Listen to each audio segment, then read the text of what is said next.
Bonjour à tous. Il y a quelques jours j'ai fait une petite folie, si vous suivez mon Twitter vous le savez déjà, je me suis acheté un DJI Ronin SC, qui est un stabilisateur vidéo, autrement dit gimbal, pour stabiliser mon boîtier, ou en tout cas mon futur boîtier, qui me permettra de filmer mes vidéos. Alors, cette vidéo-ci, ça va pas être un test de ce produit, ça va plutôt être un déballage, une mise en route, quelques explications. Si comme moi, vous êtes plutôt amateur dans l'utilisation de votre boîtier vidéo, que ce soit un compact à objectif interchangeable, un ultra compact, ou peut-être un boîtier réflexe, qui rentre en tout cas sur un produit comme le Ronin SC. L'idée c'est que c'est un produit qui date de 2019, donc évidemment c'est pas un produit qui est tout récent. DJI avait bien diffusé le produit à pas mal d'influenceurs pour qu'il puisse être testé à sa sortie, donc vous avez un tas de vidéos qui datent de la sortie de ce produit-là, et puis depuis, il y a des gens qui l'ont acheté, c'est un très très bon stabilisateur, donc il y a des gens qui l'ont acheté, et qui vous ont fait des vidéos très détaillées, qui vous expliquent vraiment point par point ce que cet appareil peut faire et comment on le configure. Donc je vais pas aller dans le détail sur ces points-là, je pense qu'il vaut mieux laisser le soin à des gens qui sont spécialisés dans le domaine, qui ont différents gimbals, etc., vous les présenter. Moi, ce que je voulais vous montrer, alors déjà ce que je voulais vous montrer c'est que je l'ai acheté parce que si je l'ai acheté, c'est un peu grâce à vous qui regardez les vidéos, puisque comme vous le savez, mes vidéos ne sont pas monétisées, c'est-à-dire que il n'y a pas de publicité, il n'y a pas d'encart, jamais vous ne verrez un encart publicitaire, je ne vous demande jamais d'aimer mes vidéos, de les partager, rien du tout, vous n'entendez jamais ça sur ma chaîne. La seule chose qui existe sur ma chaîne, c'est mes liens affiliés vers Amazon, donc j'ai un lien affilié vers une boutique, entre guillemets Amazon, donc je pense que celui-là ira dedans, parce qu'à mon avis, ça va être une super aide pour moi au quotidien. Et il y a des gens qui au cours de mes vidéos, cliquent sur ces liens affiliés, et puis quelque part, me verse une petite commission indirectement via Amazon. Et ça m'est d'une grande aide, parce que comme vous le savez, quand on diffuse des vidéos, moi je suis très amateur, donc j'ai pas le matériel nécessaire pour. Il y a mes cartes SD par exemple qui sont fortement utilisées, qui lâchent, etc. J'utilise jusqu'à présent mon matériel personnel, donc mon matériel personnel s'use énormément. J'ai acheté du matériel à gauche à droite pour pouvoir le faire, des licences de logiciels, des clés spécialisées pour faire mes transferts de fichiers, des choses comme ça. Donc tout ça, ça a un coût. Donc c'est pour ça que je voulais faire cette vidéo, pas spécialement pour le produit en lui-même, mais aussi pour vous partager le fait que j'ai enfin pu m'acheter, grâce au lien affilié, j'ai enfin pu m'acheter quelque chose qui va probablement m'aider énormément à avoir des vidéos de meilleure qualité, parce que c'est incessant, et je lis vos commentaires, donc je le vois. Autant où j'ai très peu de remarques sur la qualité du son dans mes vidéos, autant où sur la qualité d'image, que ce soit la stabilisation ou la mise au point farfelue, ça j'en ai en continu, et malheureusement je peux rien y faire. L'appareil que j'utilise qui est ici, c'est un Sony Nex 5R que je me suis acheté il y a quasiment 10 ans pour faire de la photo, que j'utilise pour faire de la photo, c'est mon appareil personnel, sauf que je l'ai jamais acheté pour faire de la vidéo, je l'ai pas acheté pour faire des vidéos YouTube, et donc il a les limitations qu'il a en termes d'autofocus, etc. Voilà, donc c'était juste pour vous faire cette mise au point là. Merci beaucoup à toutes les personnes qui permettent de rendre ça possible et qui améliorent quelque part mes conditions de diffusion de ces vidéos. Et puis donc, maintenant je vais me focaliser sur le déballage de ce produit-là. Je vous expliquerai comment je l'utilise, comment je le mets en place avec cet appareil-ci que j'ai là. Donc forcément j'ai qu'un appareil, c'est pareil. Donc vous voyez, ça va être un petit peu compliqué pour tourner tout ça. Mais je vais vous expliquer donc comment je le mets en place, comment j'équilibre l'appareil dessus, etc. Et puis je vous montrerai en gros qu'est-ce qu'il peut faire et à quoi ça ressemble. Mais je vais essayer de garder ça assez compact, parce que si vous voulez des détails, je vous le redis, allez voir d'autres vidéos, vous verrez des choses bien plus intéressantes que ce que je pourrais vous présenter dans cette vidéo-ci. Je veux juste quand même préciser quelque chose, désolé, c'est un petit peu long comme démarrage. Il y a deux choses qu'il faut faire hyper attention quand on achète un gimbal. C'est quel est l'objectif que vous voulez, qu'est-ce que vous voulez stabiliser en fait, et puis quel est le budget que vous avez. En fonction de ça, vous pourrez faire des choix. Moi j'ai fait le choix de DJI, qui est un tout petit peu plus cher, mais pas beaucoup, que de la concurrence chinoise, sachant que DJI c'est du chinois. Vous n'avez quasiment, je pense, en termes de gimbal, de stabilisateur, vous n'avez que du chinois. Par contre DJI c'est le plus réputé en termes de chinois, mais vous avez des marques chinoises qui sont de très très bonne qualité. Ensuite c'est à qui vous voulez faire confiance, et en fonction de ça, vous avez un budget qui va changer un petit peu. Et puis l'autre point, c'est qu'est-ce que vous voulez stabiliser, donc quel est le type d'appareil que vous voulez stabiliser. Donc vous pouvez stabiliser un smartphone, tout simple. Vous pouvez stabiliser un petit appareil, donc un petit compact, un RX100, etc. de Sony, ou un petit peu plus gros, comme j'ai, à objectif interchangeable, mais qui reste de taille très compacte. Ou alors vous voulez peut-être stabiliser un très gros réflexe. Et dans ce cas-là, en fonction de ça, vous avez des gammes de produits différentes, parce que les moteurs qui sont embarqués, les capacités de charge en termes de poids, en termes d'espace, qui vont être offertes, sont pas les mêmes. Donc il faut absolument que vous sachiez quel est le produit que vous voulez stabiliser, donc pas acheter à l'avance, mais savoir vraiment les types de modèles de boîtier que vous allez avoir ou que vous avez pour pouvoir stabiliser, et que vous fassiez bien un tour sur le site de la marque en question. Donc là ici par exemple c'est DJI, vous vérifiez chez Ronin SC si le produit est capable d'accueillir votre boîtier. L'autre truc qu'il faut savoir, c'est que ce sont des produits qui sont aussi à connecter sur votre appareil photo. Donc il y a différents boutons, je vous montrerai, mais on peut déclencher l'enregistrement directement depuis le manche du Ronin SC. Bah ça je peux pas le faire parce que mon appareil est pas compatible. Pour autant, il sera quand même stabilisé, mais pas compatible pour tout ce qui est déclenchement, etc., pilotage à distance. Par contre, mon prochain boîtier, il faut évidemment que je cherche quelque chose qui est bien compatible avec ce que fait DJI, et DJI remet à jour régulièrement en fonction de ce qui sort et en fonction de ce qu'il est possible de faire. Voilà, c'était la digression, mais faites super attention si vous achetez, si vous voulez pas être déçu de ce type de produit. Il faut savoir qu'en fonction de l'âge du boîtier que vous avez déjà, de sa taille, et puis de son poids, il faudra choisir le modèle qui correspond. Alors chez DJI, les grands modèles que vous pouvez obtenir, c'est le Ronin S, qui est vraiment pour les très gros boîtiers réflexes, le Ronin SC, qui a 2 déclinaisons, SC standard comme j'ai là, et le SC Pro Combo, qui est avec Follow Focus, donc il a un moteur ici pour régler soit le zoom, soit la mise au point, et puis vous avez l'Osmo Mobile qui est plutôt pour les petits smartphones. Voilà, c'était la petite aparté, mais que vous soyez bien au courant, n'achetez pas n'importe quoi, renseignez-vous bien avant, que ce soit compatible, soit avec votre smartphone, si vous voulez un Osmo Mobile, il faut évidemment que votre smartphone rentre sur l'Osmo Mobile, soit si c'est un Ronin SC ou un Ronin S, que le boîtier en question rentre bien dessus. Donc on y va, déballage de ce produit-là. Une des choses par exemple que je souhaite corriger avec ce Ronin SC, que j'aimerais en tout cas corriger, c'est par exemple ça, vous voyez, si jamais j'appuie sur mon bureau, vous voyez l'image qui tremble, c'est pas super agréable pour vous, c'est pas super agréable pour moi quand je fais le montage, parce que je me rends compte que c'est malencontreux, que l'image est tremblotante, et c'est par exemple quelque chose que je vais corriger avec ce Ronin SC. Alors tour de l'emballage, le Ronin SC, il est pas livré comme ça quand vous le commandez sur Amazon, il est dans un petit emballage plastique pour protéger la petite mallette, et puis Amazon vous le met quand même dans un suremballage carton pour qu'il arrive au mieux de sa forme, sachant que c'est une mallette polystyrène, donc c'est pas une mallette, c'est pas une super belle mallette, mais ça vous permet quand même d'avoir un produit qui est utilisable avec sa poignée de transport et qui est facilement transportable. Alors c'est quand même assez contraignant en termes de taille. On est quand même ici sur un carré de, on va dire 36 cm, c'est du 36 par 34 je crois, en tout cas sur la mallette, une dizaine de centimètres d'épaisseur, donc c'est quelque chose quand même qui prend un petit peu de la place dans un coffre de voiture quand vous partez en week-end ou en vacances. Forcément, ça prend un petit peu de place. Vous pouvez le balader évidemment sur la mallette, mais dans ce cas-là, attention aux accessoires, attention à pas l'abîmer. Par contre, c'est super que DJI fournisse une mallette, puisque comme ça, si vous avez besoin de le transporter, il est quand même en sécurité. Donc vous avez ici toutes les informations avec ce que contient le pack, mais on va le voir ensemble, et puis tous les détails DJI et compagnie. À l'arrière, c'est la même chose, et puis pour l'ouvrir, il y a juste ici un petit scotch à faire sauter. Donc c'est super bien pensé, puisque vous avez juste la petite poignée à faire passer sous le carton, et puis ensuite vous avez accès à votre petite mallette de transport, qui sera au final votre mallette de tous les jours si vous l'utilisez. À nouveau on voit, alors je vous mets dans le bon sens, on voit donc le logo DJI Ronin SC, à l'arrière vous avez 4 petits patins qui surélèvent donc cette pochette qui est toute en polystyrène, donc elle est ultra légère, de toute façon le produit en lui-même est ultra léger, petite poignée donc en plastique un peu mou, et puis vous avez ici les 2 poignées d'ouverture.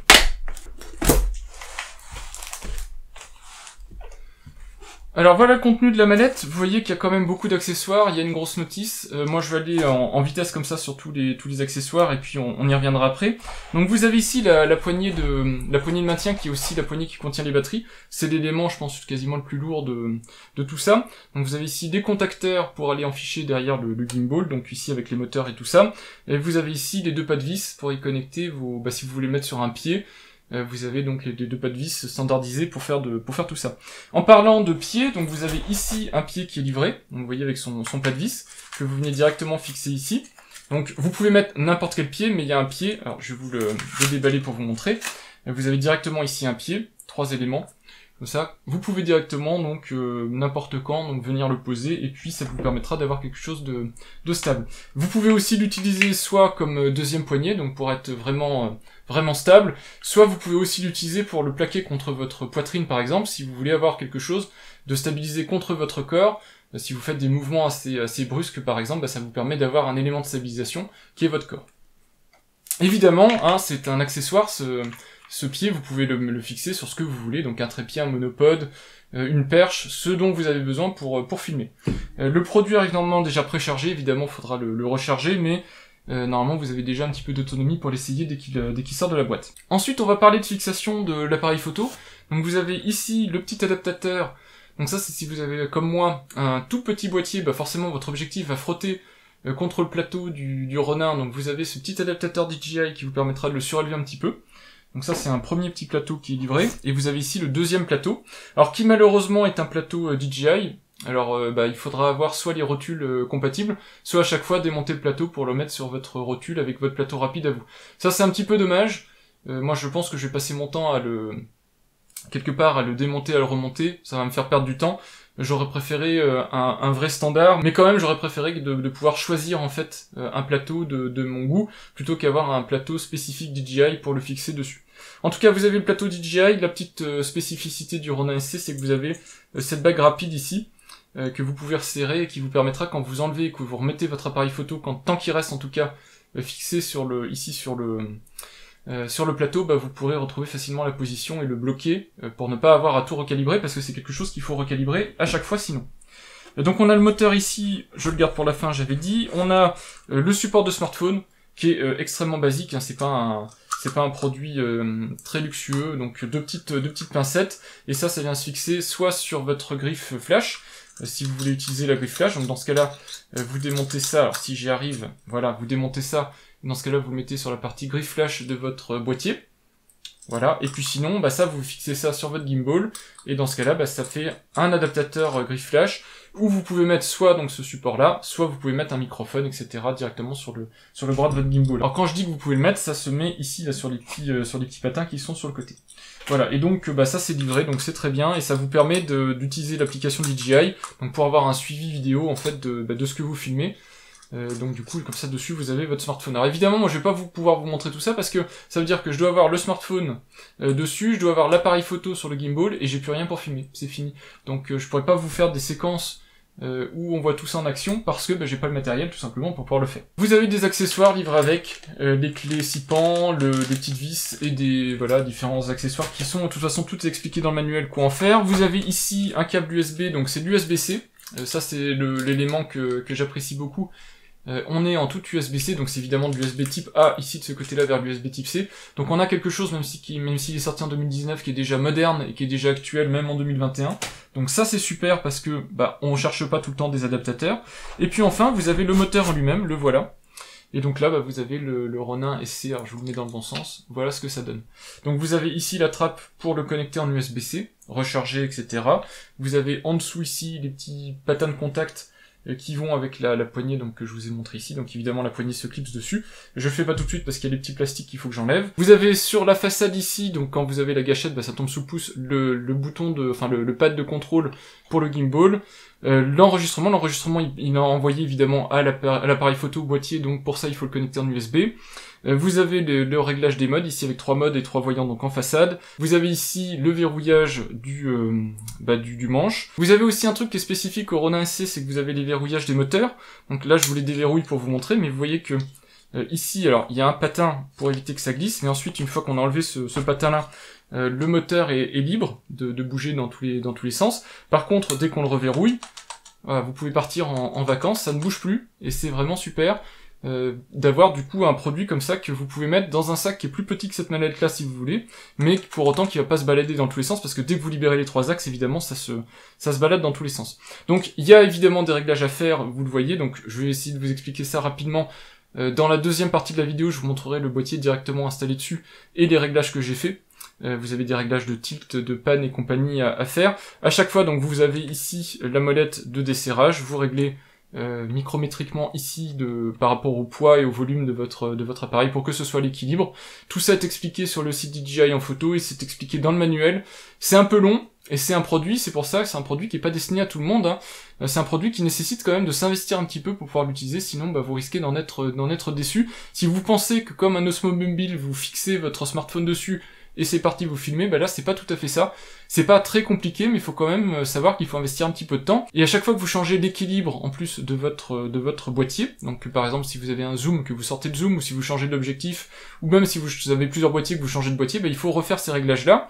Et c'est pour ça qu'à chaque fois ici, vous avez les petites indications, donc les petits numéros. Moi je vous conseille de prendre une petite feuille de papier et puis vous notez en fonction des réglages que vous faites, donc le type de boîtier, l'objectif et comment vous avez réglé l'objectif, vous notez précisément ce que vous avez mis un peu partout comme réglage, et comme ça, bah ensuite vous imprimez ça sur une feuille cartonnée, je sais pas quoi, plastifiée, que vous avez toujours sur vous dans la mallette, et comme ça, bah, vous pouvez très facilement vous remettre au bon réglage, lancer le réglage final avec l'application mobile, et vérifier que votre Ronin SC est correctement calibré. Moi je vous conseille de faire ça, ça sera un gain de temps, comme ça vous avez juste à le faire une fois, et ensuite vous savez exactement comment faire pour la suite. Et on a aussi évidemment des adaptateurs, donc ici on a un adaptateur USB-C vers USB type B. Pour les gens qui sont pas équipés d'USB type C, bah, c'est pratique d'avoir ce petit adaptateur. Et puis pour relier votre smartphone, vous avez évidemment des câbles, donc des câbles coudés, et puis donc vous avez les deux variantes en fonction de l'âge de votre boîtier.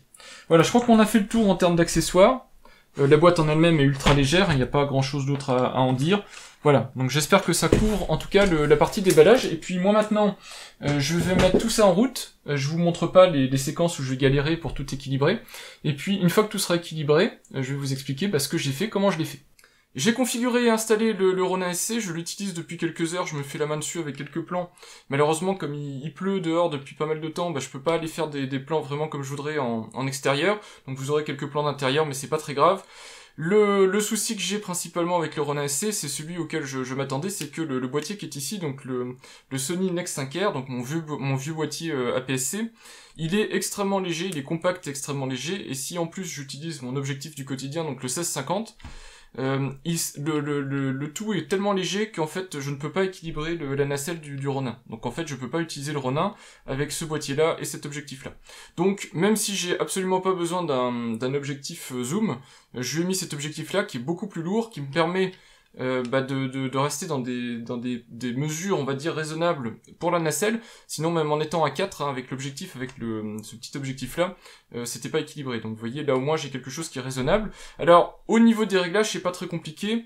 Il y a un premier réglage à faire qui est de bloquer tous les axes, sauf ce moteur-ci, en fait, et de vérifier que votre appareil tient à l'équilibre quand vous le mettez comme ça, pointé vers le haut ou pointé vers le bas. Et puis même à 45 degrés, hein, pourquoi pas. Ensuite, quand vous avez tous les axes libérés, vous avez un deuxième réglage pour vérifier que votre appareil tient à l'équilibre quand vous le mettez à peu près à 45 degrés, donc à plat, 45 degrés, etc. Donc moi, en tout cas, ça avait l'air d'être bon. Et ensuite, le dernier réglage, c'est quand vous l'inclinez comme ça, donc c'est le réglage qui est ici, hein, cet axe qui est ici. Quand vous le mettez comme ça, quand vous l'inclinez, il faut pas que tout votre système se mette à tourner dans tous les sens. C'est que sinon, il y a un problème et il faut régler cette partie-là. Donc ça, il y a une vidéo dédiée chez DJI pour le Ronin SC. Il y a un tas de personnes qui vous expliquent, alors avec des techniques plus ou moins différentes, donc à vous ensuite de faire le tour pour voir ce qui vous intéresse. En tout cas, à la fin, normalement, quand vous avez fini de régler tout ça, vous restez enfoncé sur le bouton Power, vous voyez les trois petits points, là, les trois petits voyants qui s'allument, le petit son, et quand vous appuyez, donc double tape sur la gâchette, parce que j'ai oublié de vous dire ici, il y a la gâchette, c'est une des commandes les plus importantes, et quand j'ai fait le déballage, j'ai oublié de vous en parler. Donc ensuite, quand vous appuyez sur la gâchette, vous voyez qu'immédiatement, hop, il reprend sa place, donc face au joystick, ici de direction. Et puis ensuite, vous pouvez diriger, et quand vous vous lancez ensuite dans l'enregistrement, il suffit de maintenir la gâchette enfoncée, et là vous voyez que il va faire exactement ce qu'il faut. Alors je vous le mets face à vous, comme ça vous pourrez voir. Voilà, donc là la caméra est face à vous, vous voyez que je maintiens ici la gâchette, et ensuite la caméra ne va plus bouger. Donc ça c'est le mode standard, le mode que vous utiliserez au quotidien pour stabiliser la manière de filmer. Vous pouvez évidemment utiliser le pad, donc là on ne voit pas mais j'utilise le pad qui est derrière pour aller de gauche à droite, etc. pour aller chercher la scène que vous voulez filmer. Puis quand vous avez fini, vous appuyez ici, enfin vous lâchez la gâchette, et là la nacelle redevient à peu près libre, vous appuyez 2 fois, et on revient face à votre joystick, donc toujours dans le sens de la marche. Vous pouvez aussi très rapidement vous mettre en mode autoportrait. Donc vous faites un triple clic, et là la caméra se retourne, et vous êtes en mode autoportrait. Si vous voulez vous stabiliser en autoportrait, ça peut être possible. On refait un double appui pour repasser en mode normal. Alors évidemment il y a d'autres modes ici que vous pouvez régler, je vous montrerai vite fait l'application, il n'y a pas grand chose dans l'application mais il y a tout ce qu'il faut pour régler le Ronin SC. Donc vous avez 3 modes de pré-réglage, sachant que je crois que si vous restez enfoncé sur la touche M, vous avez un mode supplémentaire qui est disponible si nécessaire. Donc vous basculez de mode en mode en appuyant sur la touche M. Donc moi sur le mode 2 j'ai mis le mode FPV. Je vais vous montrer la variante du mode FPV, donc c'est toujours le même principe, hein, vous maintenez la gâchette enfoncée. Par contre, si je donne des inclinaisons, vous verrez que, normalement, enfin ça se verra peut-être à peine, mais l'appareil suit en fait un petit peu le mouvement, donc il a un effet de balancier comme un FPV. Donc il est plan ici sur le plan horizontal, mais par contre, il se laisse emporter par le mouvement. Voilà, c'est la petite différence du mode FPV, donc ça vous donne un effet de mouvement que vous n'avez pas avec le mode stabilisé standard.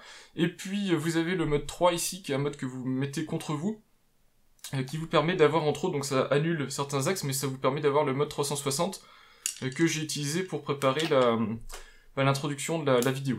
Voilà, donc ça vous avez 3 modes. Alors évidemment ensuite vous configurez bien les modes comme vous voulez, en fonction de vos besoins et tout ça.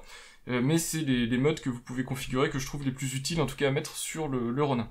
Donc là le Ronin est actif, vous avez ici le bouton caméra pour l'enregistrement. Alors le bouton caméra en fait, le principe c'est que vous avez un port USB qui est ici, donc port USB-C, vous mettez donc votre petit connecteur coudé et vous le mettez sur la prise qui est sur le côté de votre boîtier, donc moi dans mon cas de figure elle est ici, et depuis le bouton caméra qui est là, donc vous pouvez déclencher l'enregistrement sur votre boîtier. Vous pouvez aussi éventuellement déclencher la mise au point, des choses comme ça. Le souci c'est qu'il faut évidemment avoir un boîtier compatible, le mien est trop vieux, donc je sais pas si on peut dire à DJI qu'ils ont pas fait le boulot, ou si on peut considérer que ce boîtier là il est has-been et qu'il n'y a plus besoin de le faire supporter, ou si même peut-être il n'a pas la capacité, Sony lui a jamais mis la capacité de pouvoir être piloté de l'extérieur pour déclencher l'enregistrement et tout ça. Ça, je sais pas, honnêtement, je sais pas si c'est la faute à Combanky, mais en tout cas, ce que je sais, c'est que du coup, moi, je ne peux pas utiliser ces fonctionnalités-là, avec ce boîtier-là. Voilà. Ensuite, de toute façon, moi, l'objectif, c'est de garder ce boîtier-là en boîtier secondaire, et je souhaiterais en changer, donc soit je passerai sur un Alpha 6600, soit sur un Alpha 7C, soit sur mieux, en fonction du budget que j'aurai. Je mettrai le budget nécessaire pour avoir quelque chose d'un peu plus sympa pour tourner, parce que de toute façon, ce boîtier-là est beaucoup trop limité en tout ce qui est autofocus, et j'ai intensivement besoin de l'autofocus. C'est vraiment, ça devient largement problématique en vidéo, donc il faut que je passe à autre chose. Voilà, donc en gros ça donne quelque chose comme ça si vous voulez vous faire une petite idée. Alors vous pouvez ensuite fixer le câble si vous voulez être sûr qu'il ne gêne pas, mais en général il est suffisamment court pour qu'il n'y ait pas de souci. Donc vous le fixez ici, il est coudé pour éviter tout souci. Et puis de l'autre côté vous choisissez évidemment le câble qui va bien, c'est-à-dire le câble USB-C ou le câble USB type B, en fonction du boîtier que vous avez. En termes d'accessoires, vous avez comme je vous l'ai dit ici le support flash que vous pouvez mettre soit ici sur le côté.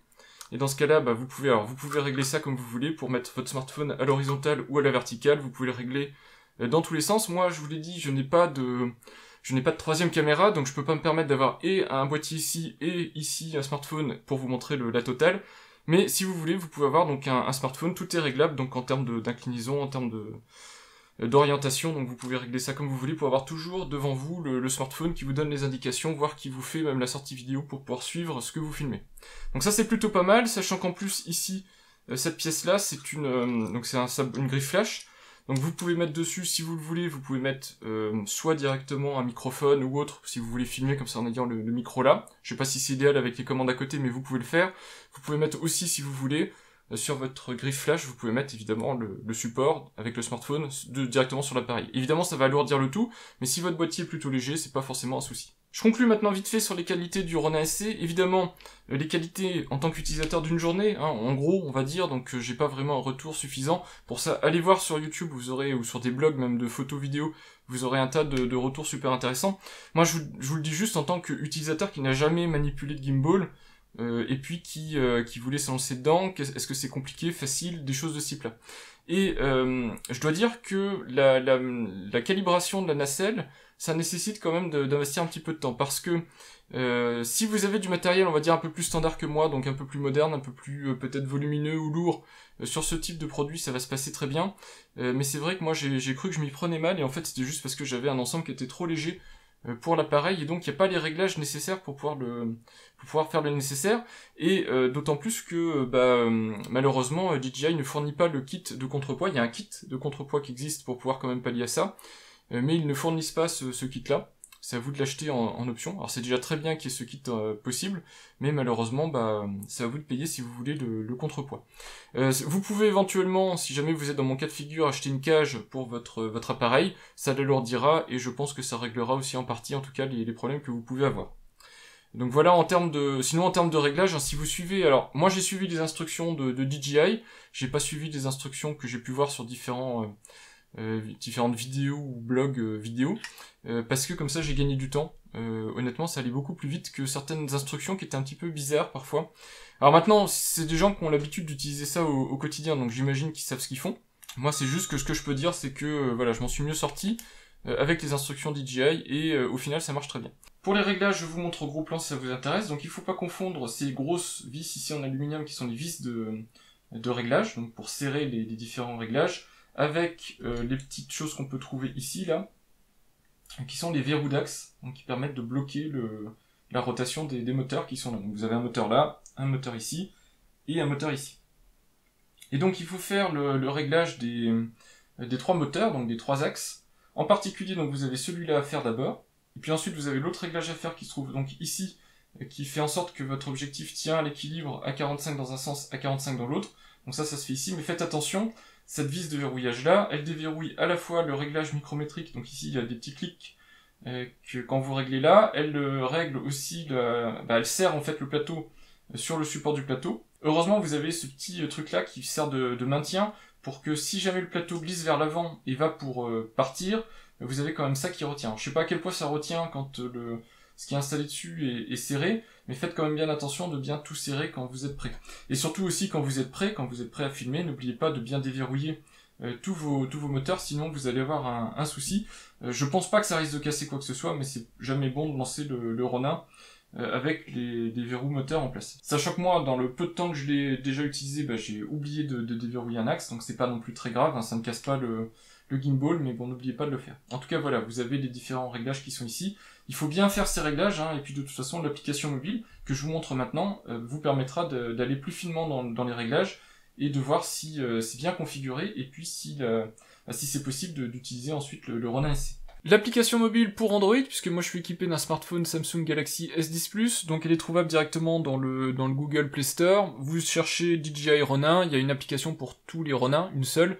Je pense que tous les modèles sont listés dedans. Vous faites ouvrir, et installer puis ouvrir, et vous allez arriver là-dedans. Donc la première chose, ça va être de trouver le gimbal, donc la nacelle en français. Pour ça, il suffit d'allumer votre Ronin. Donc, j'ai oublié de vous préciser, mais vous avez ici, à la base du module batterie du Ronin, vous avez le niveau de charge de la batterie. Donc, pour l'allumer, c'est le voyant que je vous ai déjà montré qui est ici. Donc, vous restez enfoncé dessus. Vous attendez que les 3 voyants soient allumés, le son. Et quand le son survient, c'est que le produit est prêt à l'emploi. Il suffit de lancer une recherche. Donc, vous faites se connecter, rechercher, etc. Le produit va être listé ici. La première fois que le produit va être identifié, on va vous demander un mot de passe. Le mot de passe c'est 1, 2, 3, 4, 5, 6, 7, 8, je crois. En tout cas, tout ça est très bien expliqué, très bien documenté, il n'y a vraiment aucun souci. Et ensuite, quand vous êtes connecté sur le produit, vous avez le nom ici, moi c'est Ronin, avec son petit numéro de série qui l'identifie de manière unique. L'application, donc elle se connecte pas automatiquement, c'est un petit peu dommage, mais en tout cas, pour moi en tout cas, ce que j'ai noté, c'est qu'il faut à chaque fois recliquer sur relancer la recherche. Bon, ça fait une étape de plus, je trouve ça dommage, mais en même temps, elle vous permet aussi de basculer entre plusieurs Ronins si vous avez plusieurs Ronins. Un des menus, c'est ici créer. Je vous montre en un peu plus gros plan. Je les ai pas tous testés, mais il y a des trucs super sympas. Le souci, c'est que pour que ces modes-là marchent, il faut évidemment que le boîtier soit relié à votre Ronin, et moi c'est pas mon cas. Donc du coup il y a des choses que je peux pas faire, donc force mobile, etc. c'est des choses que vous pouvez faire. Donc par exemple vous pouvez faire pivoter, déplacer votre Ronin en fonction de votre smartphone, donc avec les capteurs qui sont dans le smartphone, donner des mouvements au Ronin qui sont similaires aux mouvements du smartphone. Donc comme ça vous posez votre Ronin quelque part et puis il va suivre les mouvements. Et vous avez plein d'autres trucs, mais vous avez tout ce qui est tracking, etc. qui nécessite obligatoirement d'avoir le boîtier connecté au Ronin. Donc il y a des choses que je ne peux pas faire, il y a des choses que je pourrais faire mais que j'ai pas testé, et vous aurez des vidéos très détaillées, que ce soit chez DJI ou chez des gens spécialisés dans le domaine qui vous montreront dans le détail ce que font tous ces modes.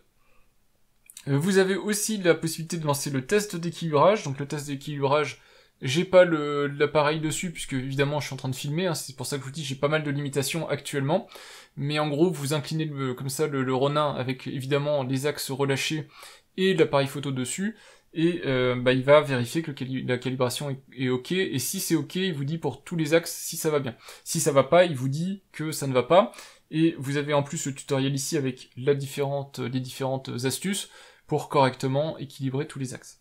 Donc ça se fait vraiment facilement, il suffit de suivre les indications.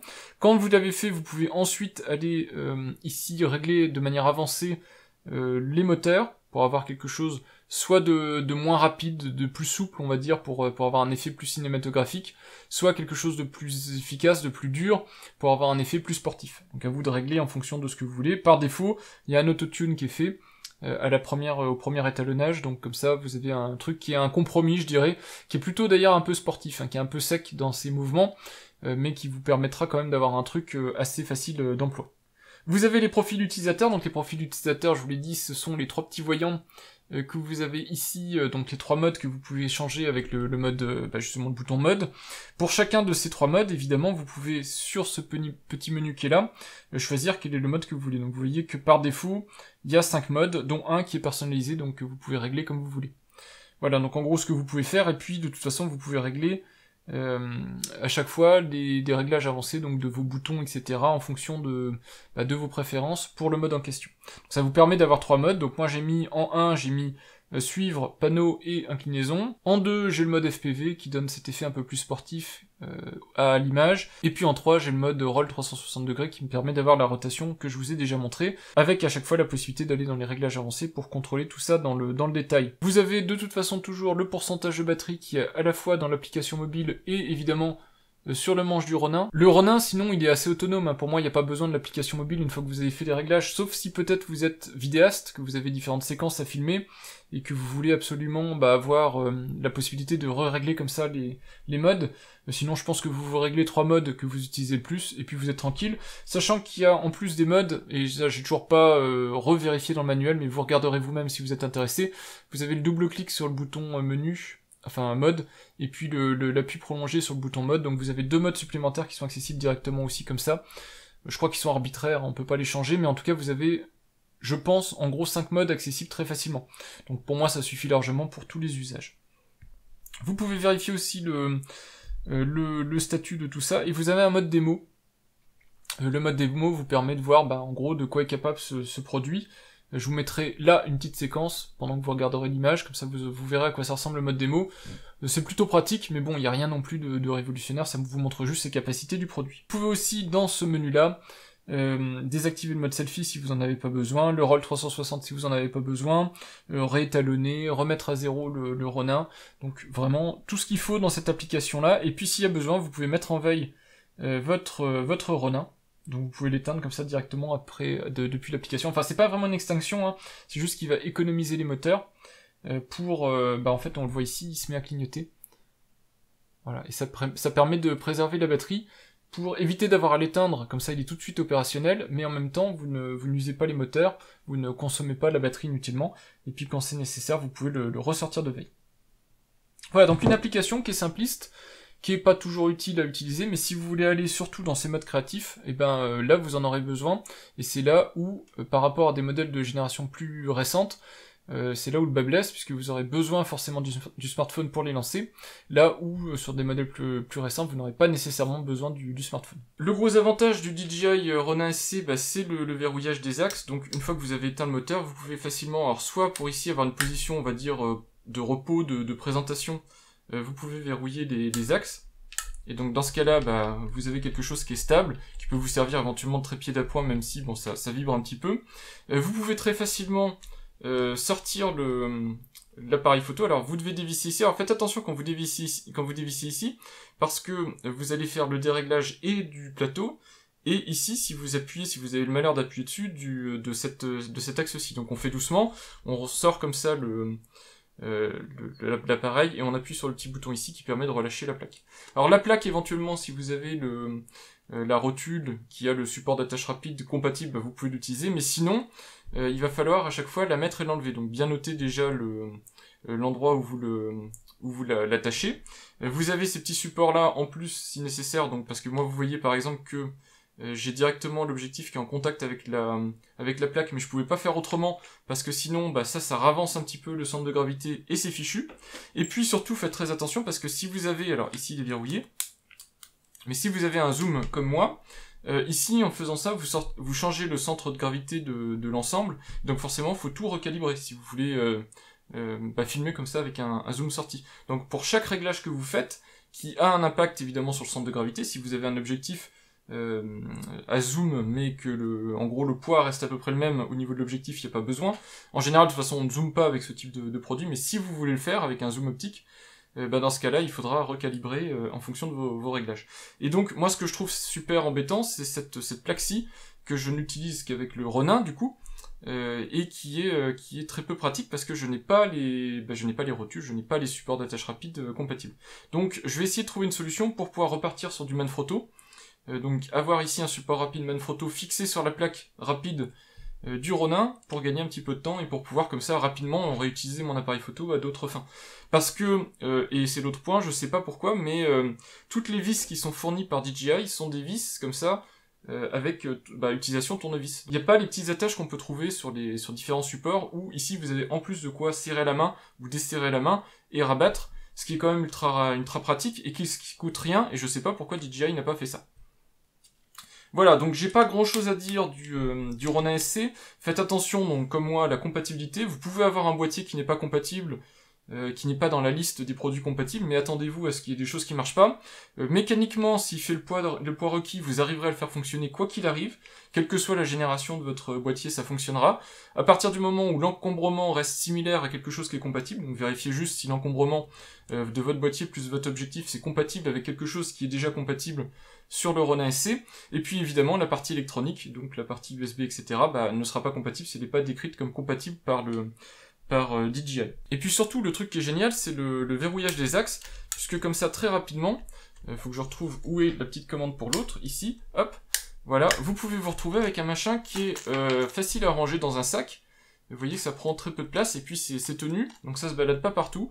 Donc voilà, au final, je trouve que c'est pour le prix que j'ai acheté, c'est-à-dire 208 €, c'est un super rapport qualité-prix, vous pourrez difficilement trouver mieux, et puis vous avez quand même la certitude que c'est du DJI, donc ça va être maintenu, c'est censé être normalement costaud et fiable. Donc voilà, moi j'espère que je vais pouvoir l'utiliser quand même pendant pas mal de temps, et que j'aurai pas de soucis, et puis j'espère que dès que je vais changer de boîtier, les quelques petits soucis que j'avais ici avec ce modèle-là, vont disparaître. Quelques petits clips maintenant pour vous montrer les capacités du Ronin SC. Alors évidemment je suis limité par mon boîtier qui est pas vraiment exceptionnel en termes de rendu vidéo comme ça, mais au moins ça vous permet de voir un petit peu mon cadre de vie entre guillemets juste en bas de chez moi, que vous ayez une petite idée. Là je suis sur un espèce de petit sentier, donc qui est pas très droit, qui est un petit peu en pente et tout, et pour autant vous voyez que même si je marche, la vidéo est quand même extrêmement bien stabilisée, même si mes à-coups au joystick sont un petit peu violents parce que j'ai pas réglé les moteurs pour être un peu plus doux, et ça c'est à faire, hein, si vous voulez vraiment un rendu vidéo, il faut absolument amortir un petit peu les axes en rendant les joysticks moins comme ça, moins violents dans les réglages. Mais ça vous permet de voir quand même que même sur du terrain accidenté, ça reste très bien stabilisé. Ici je descends l'escalier, vous voyez que ça se ressent pas trop. En tout cas par rapport au fait de tenir la caméra à main levée, c'est incomparable. Surtout que mon boîtier n'est pas stabilisé, c'est incomparable. Mais au passage, on vient de descendre des escaliers, ça me donne une idée. Et si on faisait la même séquence, mais en courant, ça a absolument aucun intérêt parce que jamais en vidéo vous feriez ce type de choses. C'est juste pour vous montrer que même qu'on fasse ça en courant ou pas, en montant des escaliers ou pas, vous pouvez voir la qualité de stabilisation du Ronin qui est vraiment très bonne. Moi je suis vraiment bluffé par rapport en tout cas à tout ce que je pourrais imaginer faire en tenant un smartphone ou un boîtier comme ça à la main. C'est incomparable, la stabilisation est vraiment très très bonne. Donc au final j'ai eu beaucoup de chance quand j'ai tourné cette séquence parce que il arrête pas de pleuvoir en Normandie depuis un bon moment. J'ai eu un petit moment de soleil sur le temps de midi, donc j'ai pu en profiter pour vous faire quelques séquences pour que vous puissiez au moins voir les images dans de bonnes conditions, au moins en termes de luminosité parce qu'il y avait quand même pas mal de vent. Et donc on arrive comme ça tranquillement sur la plage de Ouistreham, pour les gens qui connaissent, donc une plage de débarquement qui est plutôt connue quand même, pour vous montrer quelques derniers petits effets vidéo de stabilisation. Donc en particulier vous avez le 360 degrés, donc toujours ici qui est un petit peu accéléré parce que mon joystick est un peu violent, mais si vous tenez le Ronin à bout de bras et vous actionnez son joystick, vous pouvez vous faire des panoramas 360 vidéos comme ça, de qualité. Alors ici ça se voit à peine, mais en fait je fais avec mon bras les plus grandes amplitudes possibles que je pourrais avec le Ronin, donc sans complètement le déstabiliser, en haut, en bas, à gauche, à droite, et vous voyez la stabilisation est vraiment exemplaire. Je dis pas que ça ne bouge pas, mais en tout cas ça reste très très stable. L'autre chose qu'on ne ferait pas en général aussi quand on a un stabilisateur, c'est se mettre à courir. Mais si jamais vous avez des séquences comme ça où vous avez besoin de courir, et ici j'ai fait vraiment aucun effort pour maintenir mon bras le plus stable possible, donc je pense que vous pouvez faire encore mieux. Mais si vous devez courir après, je sais pas, une trottinette, un scooter, un vélo, vous avez une séquence action un petit peu à faire, je pense que vous aurez quelque chose qui est très satisfaisant et qui filtrera très bien les effets de caméra. Donc en tout cas, il faudra être un petit peu plus efficace que moi au niveau du bras pour compenser les mouvements de votre course, mais ça devrait rendre vraiment bien. Voilà, donc j'espère que ça vous donne quelques bons clichés de ce qu'on peut faire avec un stabilisateur comme le Ronin SC. Voilà, en tout cas j'espère que ma vidéo vous aura éclairé sur ce que c'est que ce gimbal Ronin SC de DJI. Si vous êtes intéressé pour l'acheter, malheureusement il est plus au prix de 208 € puisque c'était uniquement pendant les Prime Days. Concernant les prix et modèles, je refais vite fait la conclusion. Donc je vous ai dit, vous avez l'Osmo Mobile 4 ou OM4. Alors j'ai l'impression que DJI maintenant passe sur des acronymes. Donc ils ont enlevé le nommage, je sais pas pourquoi. En tout cas, vous avez l'Osmo Mobile 4 pour les smartphones qui est très réputé. Donc si ma vidéo de stabilisateur vous a plu, mais que vous êtes plutôt équipé de smartphone, ou que le monde du smartphone vous suffit, vous pouvez regarder dans des tests ou des vidéos autour de ce produit-là, ça devrait vous satisfaire. Il y a évidemment beaucoup de concurrence chez d'autres marques, dont par exemple Zhiyun, hein, donc vous pouvez avoir des produits équivalents à des prix inférieurs. Maintenant, attention, en fonction des marques, vous avez des suivis qui sont plus ou moins bons, et puis des produits qui sont plus ou moins bien finis. Ça peut être très bien, les moteurs sont de même qualité par exemple, mais que l'entourage est en plastique au lieu d'être en alu, etc. Donc regardez bien les comparatifs avec des gens qui ont l'habitude d'utiliser ce type de produit, pour avoir une bonne idée en tout cas de ce qu'ils valent en termes d'utilisation. Donc nous, ce qui nous concernait pour cette vidéo, c'était le Ronin SC. Il a pour concurrent, entre guillemets, le Crane 2 de Zhiyun, qui est aussi un très très bon produit, mais pour le coup, alors, qui permet d'avoir une capacité d'emport qui est un peu meilleure, donc vous pouvez mettre des boîtiers un petit peu plus gros sans que ce soit gênant. Le Ronin SC, très rapidement, si vous avez un boîtier trop gros, il faudra passer sur le Ronin S, ce qui n'est pas le cas du Crane 2. Par contre, déjà, le Ronin SC, il est moins cher que le Crane 2, et puis en plus, moi je l'ai eu encore en offre Prime, donc à quasiment 200 €. À 200 €, c'était vraiment dommage de pas en profiter. Donc moi j'ai le Ronin SC, vous avez donc un modèle Pro Combo mais qui maintenant n'est plus disponible, en tout cas moi je le vois presque plus nulle part en stock. Donc le Ronin SC c'est le modèle que j'ai, qui est actuellement en vente encore à 300 € et qui a été testé en tout cas intensivement depuis 2 ans, et je pense que les gens en sont plutôt contents. Vous avez le Ronin S, qui est le modèle juste au-dessus, donc qui permet d'embarquer un peu plus de poids, et puis un appareil un peu plus gros. Alors ce qu'il faut savoir aussi, c'est que ce soit Ronin S ou Ronin SC, c'est pas la gamme actuelle de DJI, en tout cas de ce que je connais. DJI a renommé, donc toujours avec ces histoires d'acronymes, donc RS c'est Ronin S2, pour le modèle 2, donc vous avez le Ronin S2, et si vous allez chercher, alors faut que je le vois sur Amazon, il est ici. Donc vous avez le Ronin S2 en gros. Ici c'est la version Pro Combo, 900 €. Vous avez une version standard qui est ici à 759 €. Donc en général on a à peu près 100 à 150 € d'écart entre la version simple, donc qui n'a pas la motorisation pour faire la mise au point, qu'on peut aussi utiliser éventuellement pour faire du zoom, mais en général on évite de zoomer avec des stabilisateurs, puisque ça change le centre de gravité. Donc sauf si on a des objectifs bien particuliers, des objectifs monté sur le boîtier, hein, je parle pas d'objectif de but. Donc vous voyez la différence, le Pro Combo c'est la version avec ce petit moteur. Et puis donc vous avez le Ronin SC2, qui s'appelle RSC2, puisqu'ils sont partis sur des acronymes, qui ont des améliorations, alors que ce soit le Ronin S ou le Ronin SC2, vous voyez, alors si je mets l'image en grand, ils ont en particulier ici une possibilité d'avoir une molette qui vous sert par exemple pour la mise au point, alors pour d'autres fonctionnalités aussi, mais ça peut servir pour la mise au point facilitée. Donc vous voyez que c'est un peu plus moderne que le Ronin, et puis vous avez des petits connecteurs en plus, enfin des choses en plus que vous n'avez pas sur le Ronin SC. Maintenant il coûte quasiment le double par rapport au prix où moi je l'ai payé, donc je suis pas persuadé que ça vaille le coup. Si le Ronin SC en l'état vous suffit, il n'y a pas nécessairement besoin de passer sur le RSC2 pour l'augmentation de prix qui va en conséquence. En tout cas à vous de voir en fonction des différents tests et des différences si ça vaut le coup de mettre pas le double, mais presque en termes de prix. Et puis évidemment, vous avez la version Pro Combo du RSC2 qui existe aussi. Donc si vous avez besoin, vous avez l'assistance. La différence aussi avec ces nouvelles versions, c'est que vous le voyez ici, il y a un petit écran qui est un écran OLED, je crois, qui vous permet d'être un peu plus autonome. Donc il n'y a pas besoin du smartphone pour le régler. Alors on va être honnête, hein, même si j'en ai pas une utilisation intensive pour l'instant de mon Ronin. Une fois que vous avez fait les réglages, je suis pas certain qu'il y ait besoin de tout le temps de revenir sur les réglages. Et donc je pense que vous pouvez vous passer de ce petit écran, de ce côté autonome, si vous avez tout le temps sur vous de toute façon un smartphone. Voilà, mais en tout cas vous voyez que il y a quand même des différences significatives entre un Ronin SC2 et un Ronin SC, que ce soit au niveau des molettes, etc. Je pense qu'ils prennent en compte les retours utilisateurs, les retours en termes de casse des produits, donc ils améliorent tout ça pour avoir quelque part des petits absorbeurs de choc là où il faut, des meilleurs réglages là où il faut, donc forcément c'est une nouvelle génération, donc c'est probablement un meilleur produit. Mais bon, on le paye plus cher, donc voilà, c'est à vous de décider ce que vous voulez. Si vous voulez l'acheter, bah, vous savez, vous avez mes liens affiliés, et mes liens affiliés me permettent en gros de faire ce type d'acquisition que sinon bah, je ne ferais pas pour mes besoins personnels, puisque pour mes besoins personnels, j'ai assez peu besoin de ce type de produit. Voilà, bah merci d'avoir regardé cette vidéo, puis je vous dis à bientôt pour de prochaines vidéos. Au revoir!